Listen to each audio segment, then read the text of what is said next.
అంటే వీటి వచ్చే వాల్యూస్ బట్టి ఈ ట్రాక్ కండిషన్ లైక్ షార్ట్ అయిపోయిందా, లేదా లీకేజ్ లో ఉందా, లేదా ఓపెన్ లైన్ లో ఉందా తెలియాలి. వేటి ద్వారా తెలుస్తుంది? ఈ కాంపోనెంట్ ద్వారా తెలుస్తుంది. అక్కడ కెపాసిటర్ వచ్చేసి ప్యారలల్ కనెక్షన్ ఉంది, అలాగే సిరీస్ కనెక్షన్ ఉంది. యావరేజ్ గా దీని జిఆర్ వాల్యూ ఎంత అనుకుందాం? 0.200. మరి ఇక్కడ జిఆర్ వాల్యూస్ ఎలా వస్తాయి? ఈ కెపాసిటర్ 200 కింద పైన ఎంత 200 అనుకో, కింద 001 అనుకుందాం యావరేజ్ గా గ్రౌండ్ వాల్యూ. సో ఇది గ్రౌండ్ కాబట్టి one side zeros, one side ఏమో వాల్యూస్ వస్తాయి. మరి ఇదే కెపాసిటర్ సిరీస్ లో ఉంది ఇక్కడ యావరేజ్ గా ఇటు ఒక 200 రైట్. మరి రెసిస్టర్ ఇక్కడ చెప్పండి, దీని వాల్యూ చూడండి, కంపల్సరీ వాల్యూ చూసి చెప్పాలి. వాల్యూ వచ్చేసి ఇది 3 kilo ohm resistor, 3 kilo ohm resistor parallel connection లో ఉంది. అప్పుడు నాకు ఇక్కడ జిఆర్ వాల్యూస్ ఎలా వస్తాయి? మనం చెక్ చేసేది కెపాసిటర్ నా, రెసిస్టర్ నా, ట్రాక్ నా. ట్రాక్ జిఆర్ వాల్యూ ఎంత? ఇక్కడ ఎంత రావాలి? అంతే కదా. క్లియరా? ఏమైనా డౌట్ ఉందా? మరి కింది సైడ్ ఎందుకు జీరోస్ వస్తున్నాయి? మరి ఇక్కడ ఇంకొక రెసిస్టర్ ఉంది, ప్యారలల్ ఆ సిరీసా? సిరీస్.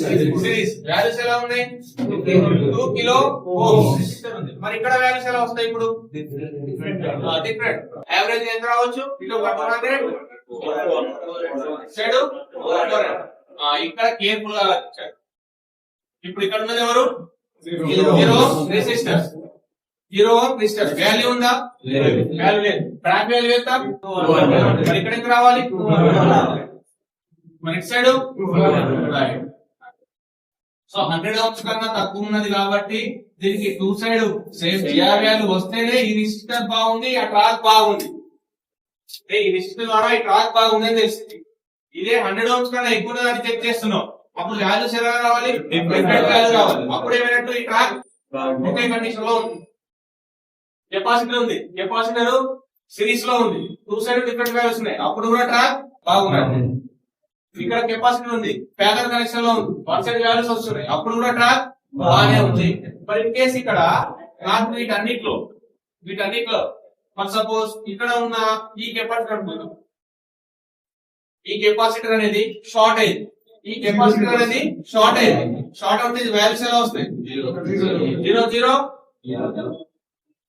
1 లేదా 2 అంతే కదా. మరి ఇది ఒక్క షార్ట్ అయితే మిగతా అన్ని అప్పుడు మిగతా వాల్యూస్ అన్ని కూడా ఏమైతాయి? మిగతా అన్ని కూడా. ఈ ట్రాక్ మొత్తంలో ఏ ఒక్కటి కంప్లైంట్ అయినా ఈ ట్రాక్ మొత్తం కూడా అంటే మనకు షార్ట్ అయితే చూపిస్తుంది. మరి మనం చేయాల్సిన పని ఏంది? వీటన్నిటిలో ఎవరు షార్ట్ అయ్యారో చూసి అవి యాక్చువల్ గా ఇది షార్ట్ అయింది, నువ్వు ఇది తీయకుండా ఇక్కడ ఈ రిజిస్టర్ తీసినాం అనుకో, నీకు షార్టేజ్ వెళ్ళిపోతుందా? వెళ్ళిపోదు. ఎవరు తీసేయాలి? ఇదే తీసేయాలి, ఈ కెపాసిటీ తీసేయాలి.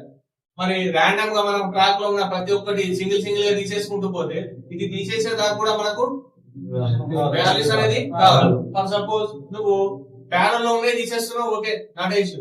మీరు ఏదో ఒకటి అనుకోకుండా సిరీస్ కనెక్షన్ లో తీసేసినాము, షార్ట్ వెళ్ళిపోవడం కాదు, ముందు మళ్ళీ ఏమైతే లైన్ అనేది ఓపెన్ అయిపోయింది, లైన్ అనేది ఏమైతుంది? ఓపెన్ అయిపోయింది. సో ఇలాంటప్పుడు ఏ మెథడ్ వాడాలి మనం? రోసిన్ మెథడ్. ఏ మెథడ్? రోసిన్ మెథడ్. ఈ ట్రాక్ మొత్తం పైన రోసిన్ పౌడర్ అప్లై చేసి ఈ ట్రాక్ లో ఎక్కడైనా షార్ట్ ఇంజెక్ట్ చేయొచ్చు. నువ్వు ఈ కెపాసిటర్ అయితే దీనిపైన కాదు, ఇక్కడైనా వేయొచ్చు, ఇక్కడైనా వేయొచ్చు, ఇక్కడైనా వేయొచ్చు. లాస్ట్ ఇక్కడ కూడా ఉంది కదా కనెక్షన్, ఇక్కడ కూడా నువ్వు షార్ట్ ఇంజెక్ట్ చేయొచ్చు. వీటంట్లో ఎవరు హీట్ అవుతారు? మరి ఎవరైతే షార్ట్ అయిందో అది హీట్ అవుతుంది, దాన్ని తీసేయాలి. తీసేసి ప్యారలల్ లో ఉంటే తీసేయండి, సిరీస్ లో ఉంటే ఇప్పుడు ఇది ప్యారలల్ ఉందా సిరీస్ లో ఉందా? ప్యారలల్ ఉంది, తీసేయి, నాట్ ఇష్యూ. ఫర్ సపోజ్ ఇక్కడ ఎవరు ఉన్నారు? సిరీస్ లో, మరి తీసేయచ్చా? తీసేసినాం, తీసేసి రీప్లేస్ చేయాలా వదిలేయాలా? ఎందుకు చేయాలి? సిరీస్ లో అంటే ఇక్కడ నుంచి మీరు తీసేయడం వల్ల కనెక్షన్ ఇక్కడికి ఆగిపోయింది కదా.